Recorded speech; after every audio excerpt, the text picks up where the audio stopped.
여러분 반갑습니다. 오늘은 투키디데스의 함정, 미국과 중국의 한판 승부를 제목으로 말씀 올리겠습니다. 요즘 미국과 중국 관계가 심상치가 않습니다. 한판 붙는 것이 아닌가 하는 그런 지금 공포마저도 엄습을 하고 있습니다. 중국과 미국이 어떤 나라입니까? 세계에서 최강대국입니다.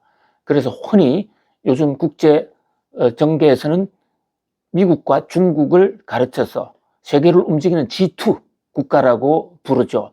세계 최선진국, 최강국 둘이가 붙으면 결국 전 세계가 그룹핑을 해서 블록으로 갈라져서 세계 대전으로 이어갈 수도 있다.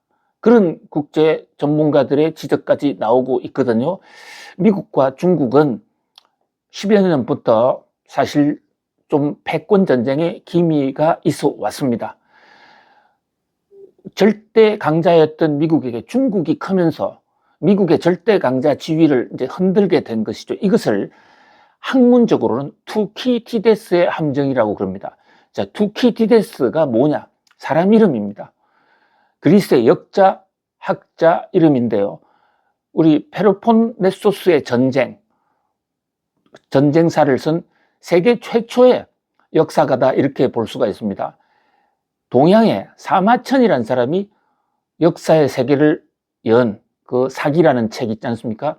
최초의 역사학자라고 그러면 서양에서는 투키디데스가 역사를 열었다고 볼 수가 있습니다. 이 투키디데스가 펠로폰네스 전쟁사를 쓰면서 투키디데스 함정이라는 그런 이론을 제시를 했는데요.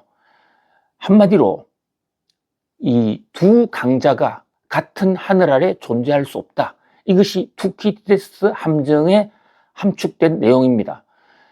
당시 그리스에서 왜 전쟁이 일어났느냐? 그리스에 아테네란 나라와 스파르타란 나라가 있었거든요. 그런데 이 두 나라가 서로 간에 세력이 팽팽해지면서 더 이상 어떤 안정된 질서를 유지할 수 없었다. 마치 우리가 동물의 왕국을 보면요. 사자의 세계를 보면 숫사자 한 마리가 여러 마리의 암사자를 건드리면서 그 정글을 지배하고 있습니다. 그런데 옆에 수사자가 나타나면 기존의 왕이었던 그 밀림의 왕은 수사자하고 운명의 승부수를 벌입니다. 죽을 때까지 싸우는 것입니다. 그래서 펠로폰네소스 전쟁이 바로 동물의 왕국의 수사자의 왕이 쟁탈전 것 같아. 결국은 강자들은 두 명이 공존하는 세상은 존재할 수 없다. 그래서 어느 특정한 나라가 아주 강대할 때, 이를테면 로마라든지 그 영국이라든지 이런 패자가 확실할 때는 정세가 안정되었지만 1등, 2등이 용호상박으로 경쟁을 벌인다면 전쟁은 불가피하다. 이게 투키디데스 이론입니다. 그런데 지금 미국의 많은 학자들이 바로 오늘날의 상황이 또 한 번의 투키디데스 트랩에 걸렸다라고 보고 있는 것이죠. 러시아의 전신인 소련이 해체되고 그 이후에 1980년대 말부터 사실상 세계는 미국의 단일 체제였습니다. 그러다 보니까 미국 주도로 세계는 어떻게 보면 평화를 누려왔다. 사실 전쟁도 최근 20, 30년간 결정적인 전쟁은 없었다고 볼 수도 있습니다. 그런데 그 사이에 중국이 살금살금 크면서 이제 경제력에서 미국에 대응할 수준으로 넘어왔고, 많은 경제 전문가들은 이런 식으로 몇 년 더 가면 중국이 미국을 따라잡는다 하기에 이르렀습니다. 군사력에 있어서 물론 아직도 미국이 앞섭니다만은, 그러나 핵무기 양적이 대등하게 보유하고 있고, 특히 이 바다를 장악하는 세계대전은 결국은 해군의 바다 쟁탈전이라고 볼 수가 있는데요. 거기서 해군 함정의 숫자가 지금 중국이 월등하게 많아졌습니다. 그런 면에서 미국은 사실 좀 초조감이 있는 것이고, 바이든 대통령 때부터 미국 견제를 본격적으로 하지 않았습니까? 그런 측면에서 특히 강성인 트럼프 대통령이 왔으니 이제 본격적으로 한판 붙는 것이 아닌가. 이미 관세 전쟁은 시작이 됐죠. 트럼프 대통령은 매달 10%포인트씩 추가해 가겠다. 이게 이달은 10%포인트니까 뭐 크게 걱정 없을 수도 있습니다만은 1년이 지난다고 생각해 보십시오. 120%가 되는 거 아닙니까? 그렇다면 중국도 감내하기 어렵죠. 결국 중국도 한판 어떤 대응책을, 보복의 수단을 강구하지 않을 수가 없을 것입니다. 이제 그런 각도에서 전운이 감돌고 있다, 이렇게 볼 수가 있는 것이고요. 특히 이번 전쟁은 군사 공격보다는 경제 전쟁이 먼저 선행할 것이다. 그런 점에서 우리 입장에서 주목이 됩니다. 사실 우리나라의 그동안의 이 경제 구조가 첨단 기술은 미국과 협력을 하고 또 대량 생산은 중국에 의존하는 그런 양다리 경제 외교를 해왔다고 볼 수가 있습니다. 반도체를 한 예로 볼까요? 반도체의 경우에는 우리가 지금 반도체 생산을 중국에서 거의 절반가량을 생산하고 있습니다. 또 생산한 반도체를 가장 많이 파는 나라가 중국입니다.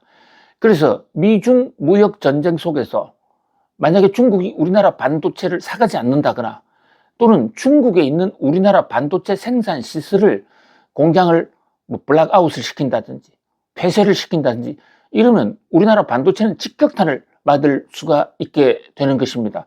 그렇다고 우리가 중국과의 관계에만 올인을 한다? 이를테면 미국이 요구하는 중국에 대한 반도체 제재, 중국의 반도체 팔지 말라라는 그런 미국의 요구를 우리가 묵살한다면 중국에는 팔 수 있겠지만 이번에는 미국과의 반도체 전쟁이 예상이 되는데요. 잘 아시는 대로 반도체는 우리나라가 세계 1등이라고 그러지만 그것은 어디까지나 메모리의 생산에서만 1등입니다. 그 반도체의 근본, 설계, 패블리스를 통한 설계는 우리나라가 매우 취약합니다. 그 대부분을 지금 미국이 장악하고 있거든요. 이를테면 엔비디아 같은 회사, 퀄컴, 브로드컴 이런 회사가 반도체 설계 회사인데 그런 설계가 있어야 우리가 반도체를 생산할 수 있는데 그런 면에서 만약에 미국과 반도체 협력을 하지 않으면 설계물을 하청을 받을 수가 없게 된다는 점에서 상당히 위기가 올 수 있습니다. 또 하나 문제는 바로 반도체 소재 부품 장비입니다. 반도체를 만들려면 장비가 있어야 되잖아요. 1나노 기술, 2나노 기술 얘기를 많이 하는데 그 극자외선 노광 장비 우리나라에서 단 한 톨도 생산되지 않습니다. 이건 네덜란드가 주로 생산을 하는데 이게 미국과 한 편을 이루고 있단 말이죠. 그런 면에서 미국과 전쟁을 하는 순간에 우리나라는 반도체 장비를 공급받지 못하게 돼 있고요. 그 밖에도 뭐 후공정 패키지 장비라든지 이런 것은 미국과 일본이 또 가장 많이 갖고 있습니다. 소재, 반도체 소재도 일본, 미국 쪽에 좀 치우쳐 있거든요. 그런 면에서 이 중국과의 전쟁은 결코 남의 전쟁이 아니다. 그런 점에서 미중 무역 갈등 이것을 좀 더 깊이 있게 좀 절실하게 분석을 해볼 필요가 있다, 이렇게 보여집니다. 특히 반도체가 문제인데요. 반도체의 어떤 미중 양다리 걸치기 전략이 과연 언제까지나 통할 것인가. 그리고 아울러서 우리가 앞선 기술을 확보하지 못하면 생산시설은 무용지물로 될 수 있다. 그런 점에서 지금 이 시점에서 우리 반도체 외교 매우 중요하고요.